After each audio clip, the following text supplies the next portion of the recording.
everyone. This is Mike Malley of Bitcoin.com here in beautiful Tokyo at Satoshi's Vision Conference. I'm here with Daniel Krawisz, Bitcoin aficionado and friend. We're going to chat a little bit and hear about his talk he just gave. So Daniel, tell us about your talk for those who missed it. It was very compelling. I loved it. Please summarize. Okay, well, my talk was called Entice Me, and it is items that I think would make Bitcoin Cash look like a good investment to someone who previously has been indifferent between the forks of Bitcoin. Awesome. In the talk, I heard investment sort of, not really technical analysis, but a little bit of sort of forecasting how people could approach Bitcoin investing. But what I also heard. Well, I don't want to say I did forecasting. What I said is, I said what I think is a good strategy. Right. There was no like, here's what you should buy because. Definitely. Thanks for correcting me. Nobody should nobody should ever predict the future. Very well said. Very well said. I am not someone who cares too much about price. I'm more interested in usage and adoption. That's probably why I misspoke. But what I did find interesting was mention of something related to like a cult or cultism or ideologies and how that can cloud sort of judgment. And specifically, I'm curious, like we all have heard the word cult, but what does that mean to you? Okay, so first of all, I'm deliberately using the word cult to describe the group surrounding Bitcoin Core because I want to annoy them. And a professional psychologist or someone who studies cults probably would not say that they are extreme enough to be called right. a cult.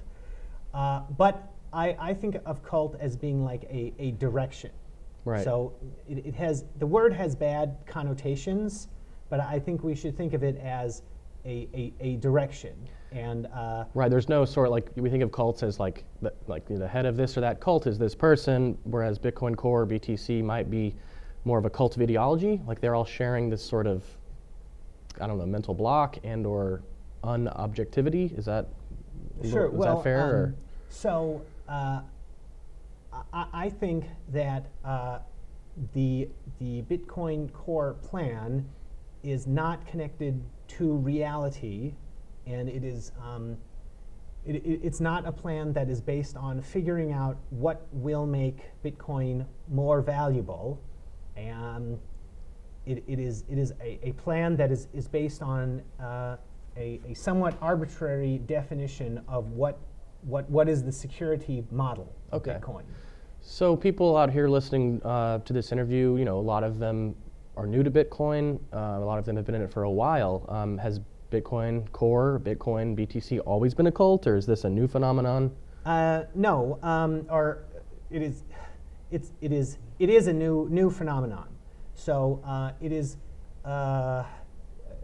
My understanding is that it is a pattern that is often seen with new religious movements, that the movement begins where anybody can sort of be a prophet and say that they talk to God or whatever, but eventually someone who becomes more prominent is able to gain hegemony and takes the position of being the only one who is allowed to talk to God.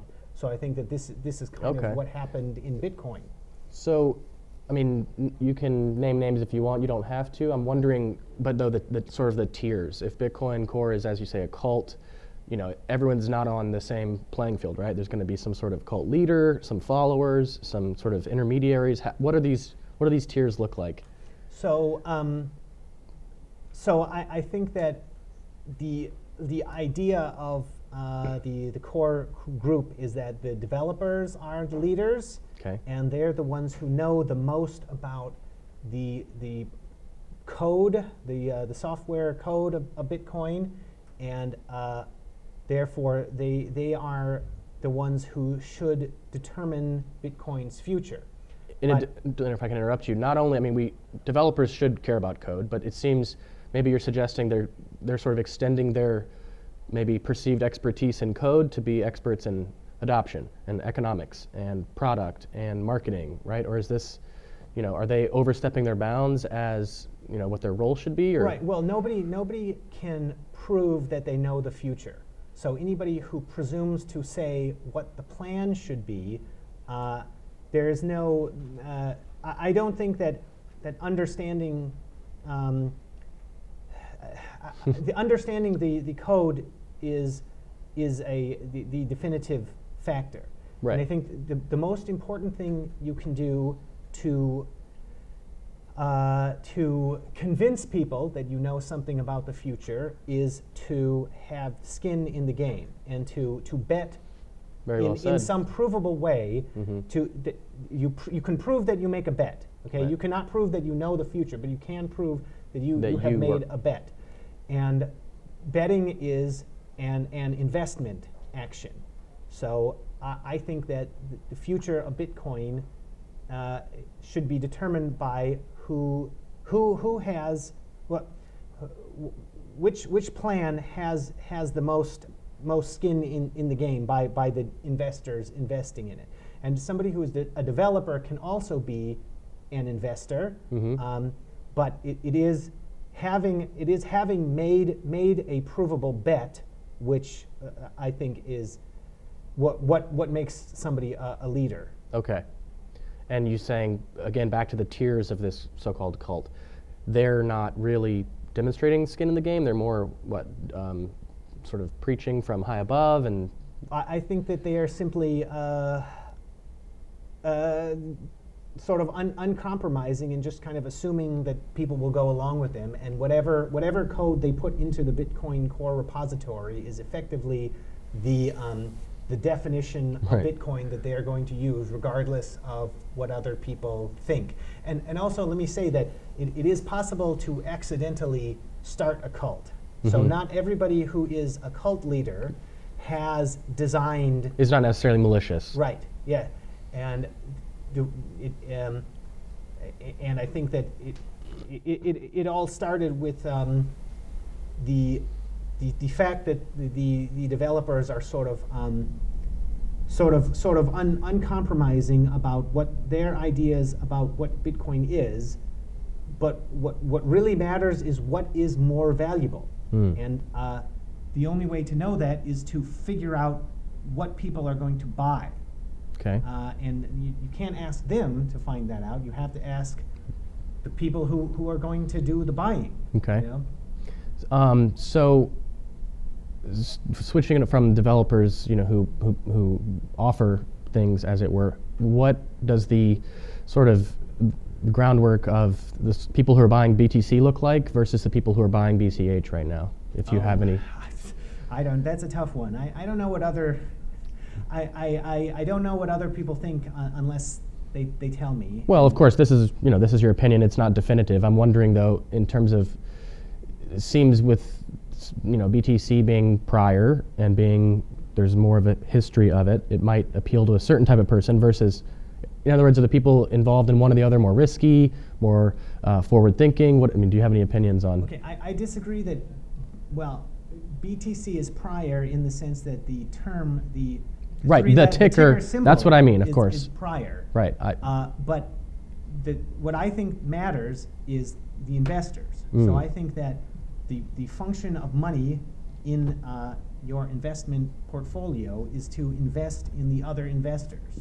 And that's why money is just like a token. Interesting. Like it can just be a piece of paper, or it can be a precious metal, which is really not used for much other than being a token, or it can be shells or whatever. Right. And that when you have the token, what you really have is a connection to the other investors through the economy. Interesting. And I think that is what makes the token valuable, is the fact that the people in this society, whatever, have chosen this particular token to be their money. And so BTC, so the way that BCH came about is it was a bunch of investors in the original Bitcoin Right. who didn't like the way that BTC was going. So I think it makes the most sense to think of BTC and BCH as a split. Mm-hmm. even though the Two versions. yeah, because it was originally one community of investors that were all investing in one another through Bitcoin, and one group decided to split off. So, and there is significant overlap in the UTXO set still. Mm-hmm. So, BTC and BCH are like conjoined twins.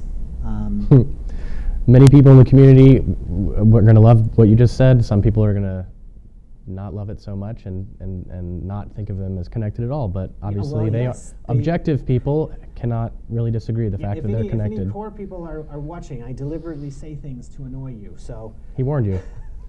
Lastly, so how can the Bitcoin Cash community, any other cryptocurrency out there, avoid sort of, because as we said, BTC wasn't a cult, now it is. How can these other communities avoid people, how can individuals avoid like falling prey to this sort of dogmatic ideology? Okay, so we didn't even talk about the dynamics of how a cult works yet, because we should talk about how they're like a cult. Because one thing that happens in them is if you try to have an opinion that is significantly different from the consensus, Mm-hmm. they will try to shout you down, and they want everybody to kind of go along with Dogma. with the plan. Yeah, and that makes BTC look like a bad investment to me, because cult members are not valuable people. So people who can be manipulated in this way are not people that I would want to invest in if I was going to buy the new money. Right. You see? Because as you said, investing is investing in investors, basically. So right. So I think that wanna a good investment is full of non-cult members, and I think that what that would look like is the currency is being created based on what the investors want to buy, and based on how it fits into their portfolio. So you want to find the best place to fit in the portfolios of real people, and you want to be serving their needs instead of whatever the plan is. So if somebody is saying how they want Bitcoin to fit in their portfolio, and they are shouted down, and they don't want to listen to them, that is a bad sign. And if a community is open to the currency being used however people want, and sort of maximizing the options that it gives people, Mm-hmm. then that looks like a non-cult to me. And a better investment, in your opinion. Right. Okay. I guess lastly, tell us what you're up to in your day to day, and where people can follow your thought, and how to sort of continue this conversation. Sure. So my articles at the Nakamoto Institute, that's what I was doing before, Mm-hmm. and now my main thing is my YouTube show, which is called Bitcoin Stuff. Cool name. And you can just look up my name on YouTube, and you'll find it. You want to spell it for folks? Oh, my name. Or yes. your last name, sorry. STUFF. That's how it's spelled. No, my name is spelled KRAWISZ. And the idea of the show is that I am an insane person who believes Obviously. that he is emperor of Bitcoin. And if you watch the show, you are receiving my marching orders. Okay. So the more people that watch the show, the closer I'll be to being emperor of Bitcoin. Awesome. Watch Bitcoin Stuff. Thanks, Daniel. Enjoyed it. Thank you. Take care.